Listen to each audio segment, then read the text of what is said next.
What's going on, you guys? Figured I would do a little bit of a drive and talk about some of the topics I wanted to focus on, just as this kind of overall review of what it's like daily driving a 30-year-old German sports sedan or a W124 chassis vehicle, this being the E420. What kind of things that I've experienced so far in my ownership.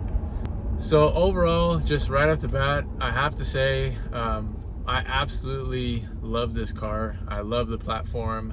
I love the community that's a part of these vehicles and this chassis specifically. My experience with this car since the time I got it, it's just really surprised me, like as far as its capability as a daily driver in, you know, a modern car world. It still keeps up with modern cars with no problems. Of course, you're not going to have a lot of the creature comforts that you would in any modern car, whether it's a Mercedes or elsewhere. But that being said, 1994 vehicle, it has heated seats, it has dual climate control, it has a sunroof, it has, what else? I don't know, all kinds of stuff, safety features, because Mercedes has always been pretty far ahead of the game as far as innovation goes in their vehicles. And that speaks in this car. The biggest thing that you'll notice that's apparent with this car overall is just the build quality. You guys heard at the little intro start clips, just the thunk of the door and the key turning, and all of the mechanisms that are in this car are just stout and well built and solid and made to last. Another advantage of it being a 30-year-old vehicle is the knowledge that's been acquired by so many sources and resources available on the car that are out there, and especially in modern world with all of the things that are on the internet and YouTube videos and forums, etc. There's just so much information out on these cars and this chassis. When you're comparing that to a modern vehicle, it can be a lot more difficult to troubleshoot a modern vehicle, not just because of the complexity of the computer systems and all of the CAN bus, etc., but just because there isn't enough trial and error and people reporting what caused failures and what issues were caused by what. So that is another advantage of having an older vehicle. Having an older vehicle doesn't just come with advantages, and daily driving one, you definitely have to be, I would say, leaning towards mechanically savvy, or just have a good trusted mechanic that you're having to look over the car. Other things I want to touch on, like fuel economy. How does it do on gas compared to, you know, modern vehicles, whether you're talking about sports cars or just economy cars, etc. Modern V8 vehicle is something comparable to this, like a sedan. You're probably going to expect anywhere from like 20 to 25 miles per gallon, maybe higher if you're talking about highway. I don't know the exact MPG that this was rated for. I can maybe pop it up on screen. You guys that are watching probably know. But from driving it, and especially after I changed the thermostat and was able to get up to temp in a timely manner, I average about 240, 250 miles per tank. I'll pop up the tank size. I don't know it off the top of my head. But it's usually about $60 for a fill-up, and that fill-up will last me, I don't know, maybe a week and a half of driving it back and forth to work. So I think that's pretty good for a 1994, a 4-speed automatic. It's pretty efficient on gas. I think it's right there on par with the ML55 and the C55, probably better than both of those cars, to be honest. So I can't complain much about fuel cost. As you guys know, probably no matter where you are, if you're in the US or elsewhere in the world, I'm sure gas prices are pretty high right now, so that does make it more expensive than it usually would be, but hopefully those start to decrease as we enter into the new year here shortly. Other things as far as like feel and driving feel, I prefer the analog feel and the direct steering input and all those things of, you know, pre-modern vehicles. This is still a modern vehicle, but I prefer the feeling of this vehicle much more than anything that's made nowadays. Everything is palpable. You can feel just enough of the road where it's comfortable, but you still have exactly a clue of what is going on through the tires and through the steering. Steering response is very direct. The handling on this chassis is surprisingly good. I did not expect it to be good. That could have to do majority with the upgraded Bilsteins and lowering springs that are in the car, but maybe those are the dramatic difference. I don't know. Other W124 owners can chime in if the stock suspension is well handling or not, but this car surprised me with how well it does handle, being as big as it is and heavy as it is. It's pretty nimble. Interior wise, it's very comfortable. The seats are awesome. These are like one of my favorite Mercedes seats that I've had or owned. Very, very comfortable. The heated seats work excellent. The heating system in the car works really good. Gets up to temp pretty quick, even in really cold weather that we've been having lately, like 30s, 40s. And all of the systems in this car specifically function. Everything is functional. Everything works still. That is inside the vehicle, which is pretty impressive. Again, being in 1994, this car is 27 years old. Other things to speak on, the braking performance is pretty excellent. I believe the front brakes are 4-piston and the rears are 2-piston. The brakes do need to be replaced, but they still have plenty of meat on them. Just rotors are ready for change, but they're still fully functional right now. The brake lines and brake fluid is something that I definitely want to take care of sooner than later.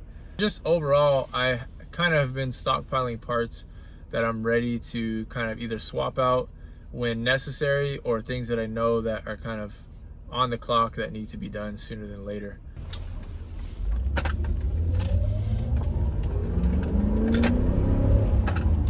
So it still boogies, and you can see there to slam on the brakes.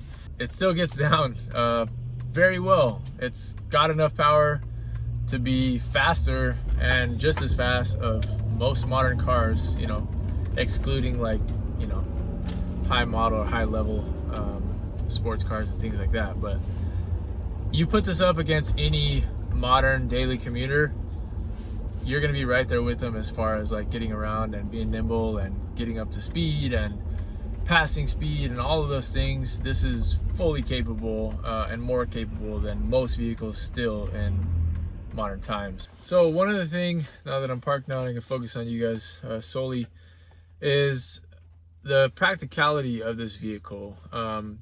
You can find these still for, you know, anywhere from, let's say, $2,000 to $10,000, depending on condition. 10 grand would be a very nice example. 2 grand would be something that's probably been overlooked or hasn't been loved to the level that it should be to be a fully functioning, operating, reliable car. This one I feel like I got for a steal.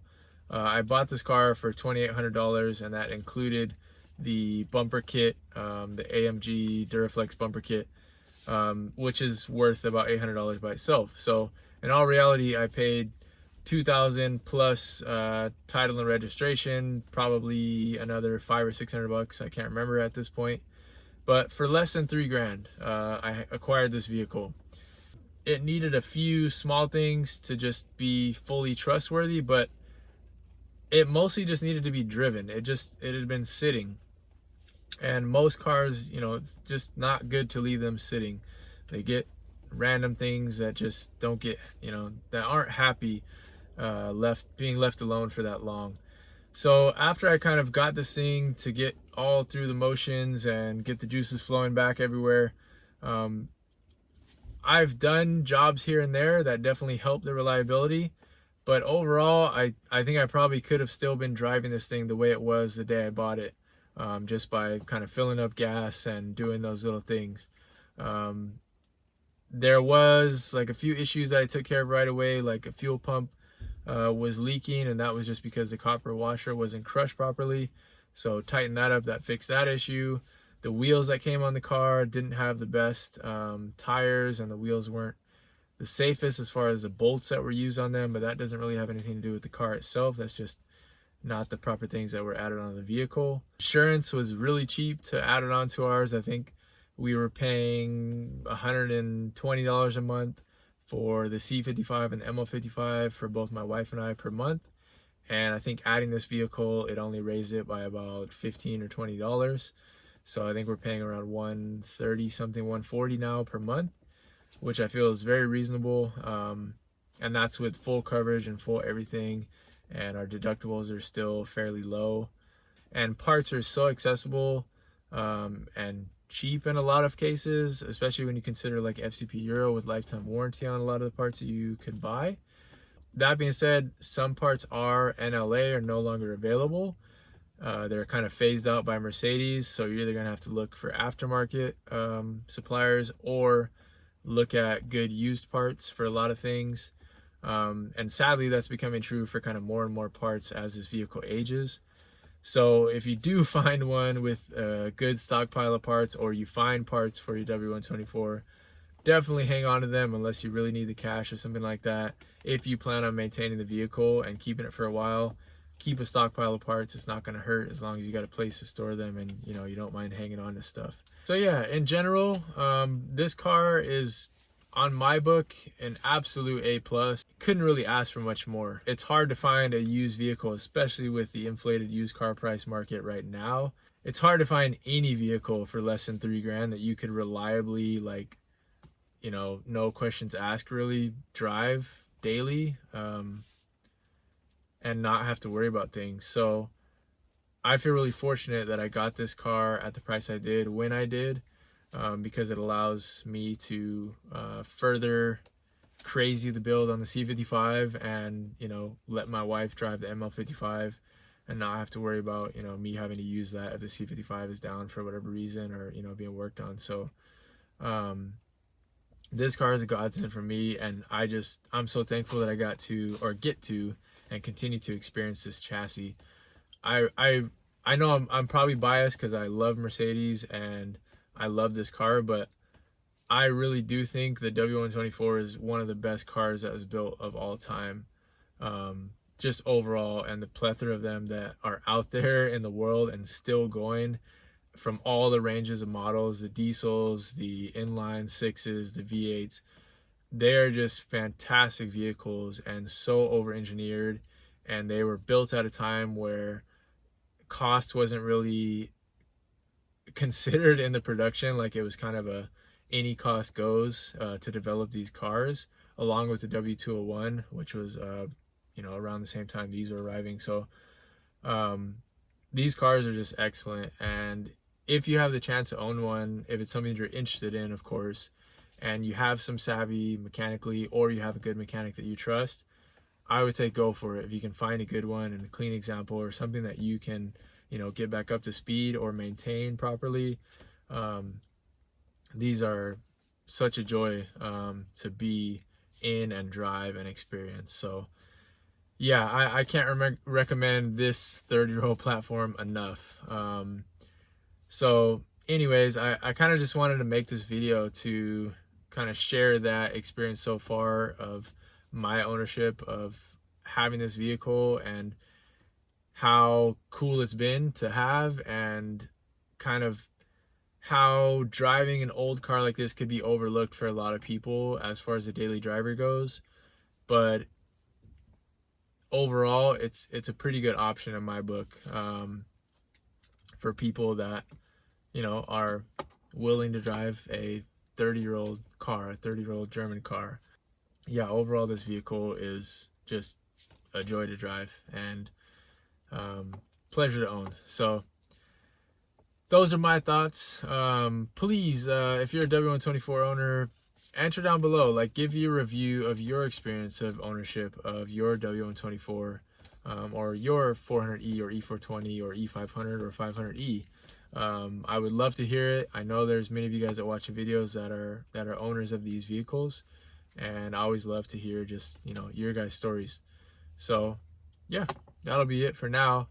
I hope you guys enjoyed. Hope you guys like kind of the overall look at the vehicle and just kind of the feel of what it's like driving. So I'll catch you guys on the next one.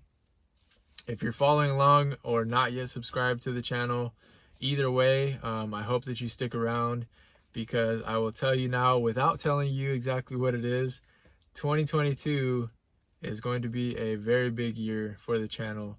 And for this car, something exciting is in the works right now. So hope you guys will be there with me. I'm really excited to share with you guys in the next few months, maybe a few weeks, depending on how fast things get here.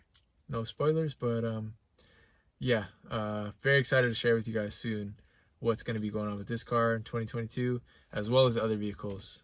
So yeah, I'll see you guys on the next one. Thank you guys so much for watching. Much love.